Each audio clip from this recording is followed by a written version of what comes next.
Okay, let's look at the crypto market. Well, Ladi, it's I know your market doesn't sleep. Oh, yes. But this is the start of a new business week. So, what's the sentiment out there?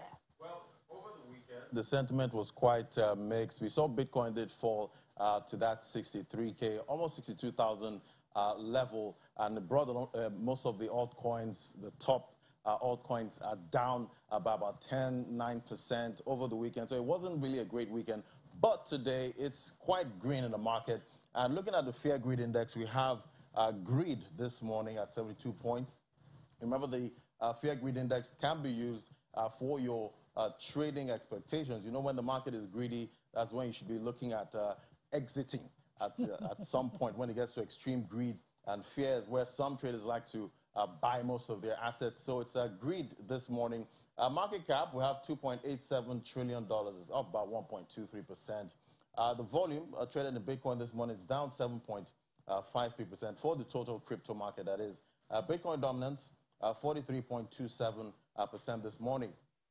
Price of Bitcoin, $65,741. Did get that bounce from the 62K level over the weekend. It's up by 1.29%. Volume is not so high this morning, about $25.68 billion traded in Bitcoin. Ethereum, they're looking quite strong, trying to break that 5K level there, $4,700, up by 1.18%.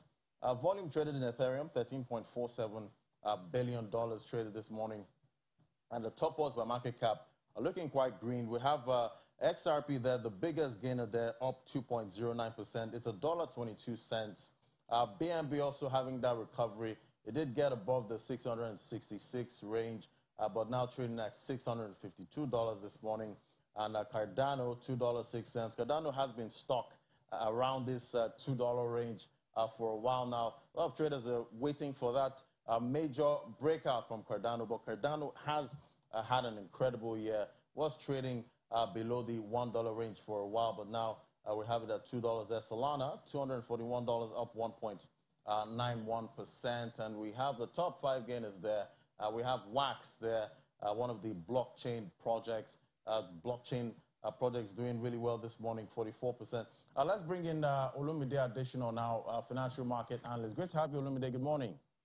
Yeah, good morning, Ladi. Yeah, it's a great Monday.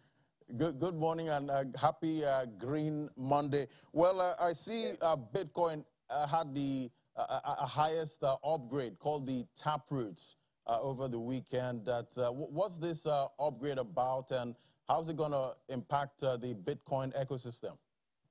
Yeah, it's a good positivity around the crypto ecosystem, understanding that Bitcoin plays a major role. If you look at the dominance level and the kind of investors that are attracted to it, so it shows some form of positivity. But I think people need to understand that the Taproot upgrade really gives Bitcoin more functionality and increase the scalability. And also, this is one of the major upgrades in about 4 years. And, you know, some people are a bit skeptic about the fact that this will be successful. But showing the recent success that we came to play yesterday, it gives you instance that we expect more applications to be grown on it. We expect more ecosystem to be built around it. And you need to understand that one of the advantages coins like Ethereum, Solana, and Tezos have over the likes of Bitcoin is the functionality, the smart contract ability. So we're going to see more of that in Bitcoin. And, you know, players like Jack Dorsey and Elon Musk that are lovers of Bitcoin are giving it more upside. So I was surprised to see the price above $65,000 this morning. Right. And bringing it back here, over the weekend and the past week, we saw some circulars from the CBN about some P2P traders having their accounts actually frozen. What's going on with that? Yeah, you need to understand that one of the things the CBN observed in the past couple of months is that despite the crypto trading ban restricting its financial ecosystem from the crypto market, there has been significant gain in P2P across board. And if you look at in the past 10 months, for example, P2P grew by over 55%. And that tells you that people are really going towards that platform. And, basically P2P doesn't really involve direct and transactions with banks. So what people do is that they use financial transactions for third party. And the Apex Bank felt the need to hammer hit hard. So the banks are really looking at checking how these transactions are being carried. So people that have suspicious high volumes at certain age categorically are being restricted. But to be fair, the bank, the CBN did not give any banks the rules on how to carry out their methods. But I feel the banks are personalized how to track this transaction. And surprisingly, I could tell you that it's really working, because if you look at on a week-to-week basis, P2P on useful to live, a data that tracks Bitcoin P2P trading has fallen by 40%.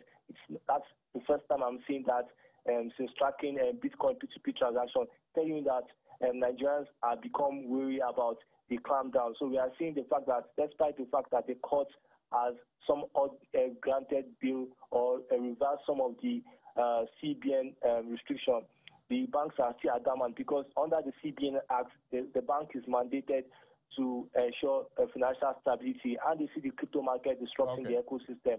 Take into account that if you look at recent earnings from banks, especially the big players like GT and Zenith, we see interest income plummeting, telling you that the ecosystem around our financial entities are come out plummeting, because we are seeing so many young Nigerians going to the crypto market, understanding that about 70% of Nigerians fall in the category between 0 and 54. So that tells you that the CBN is really taking these things very seriously, Ladi. All right, Olumide, thank you so much. We'll keep tracking that space to see how it all ends. Thank you, Olumide, for that report there. All right, top 5 gainers there. We have KuCoin shares up there about 7%. So, Chimi, is not looking bad in the market this morning. I see, but coming from that conversation you had with Olumide, I would have loved to hear how the central bank is also doing with its e-Naira. Yeah, true. Yeah, we'll find out maybe tomorrow. I'll get some insight on how the downloads are going. I heard it got downloaded about 500 and something times the past week. That's the e-Naira wallet. So it's not looking bad. To, get the details of the transactions there as well.